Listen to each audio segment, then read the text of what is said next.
Radio silence. 36,400,000, that is the expected number of intelligent civilizations in our galaxy, according to Drake's famous equation. For the last 78 years, we had been broadcasting everything about us, our radio, our television, our history, our greatest discoveries, to the rest of the galaxy. We had been shouting our existence at the top of our lungs to the rest of the universe, wondering if we were alone. 36 million civilizations, yet in almost a century of listening, we hadn't heard a thing. We were alone. That was until about 5 minutes ago. The transmission came on every transcendental multiple of hydrogen's frequency that we were listening to. Transcendental harmonics, things like hydrogen's frequency times pi, don't appear in nature, so I knew it had to be artificial. The signal pulsed on and off very quickly with incredibly uniform amplitudes. My initial reaction was that this was some sort of binary transmission. I measured 1679 pulses in the 1 minute that the transmission was active. After that, the silence resumed. The numbers didn't make any sense at first. They just seemed to be a random jumble of noise. But the pulses were so perfectly uniform, and on a frequency that was always so silent, they had to come from an artificial source. I looked over the transmission again, and my heart skipped a beat. 1679, that was the exact length of the Arecibo message sent out 40 years ago. I excitedly started arranging the bits in the original 73 by 23 rectangle. I didn't get more than halfway through before my hopes were confirmed. This was the exact same message. The numbers in binary, from 1 to 10. The atomic numbers of the elements that make up life. The formulas for our DNA nucleotides.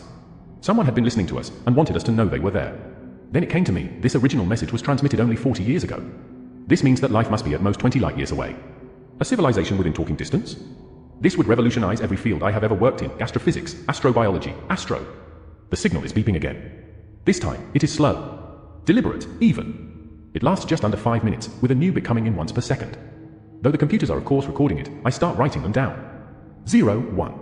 0, 1. 0, 1. 0, 0. I knew immediately this wasn't the same message as before. My mind races through the possibilities of what this could be. The transmission ends, having transmitted 248 bits. Surely this is too small for a meaningful message. What great message to another civilization can you possibly send with only 248 bits of information? On a computer, the only files that small would be limited to text. Was it possible? Were they really sending a message to us in our own language? Come to think of it, it's not that out of the question. We had been transmitting pretty much every language on Earth for the last 70 years. I begin to decipher with the first encoding scheme I could think of, ASCII. 0, 1. 0, 1. 0, 1. 0, 0.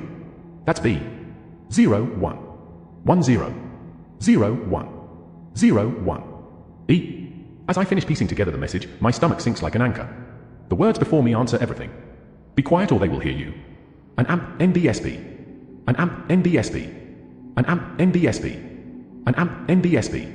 2021, for film reading adaptations, I am releasing this work under BY 4.0.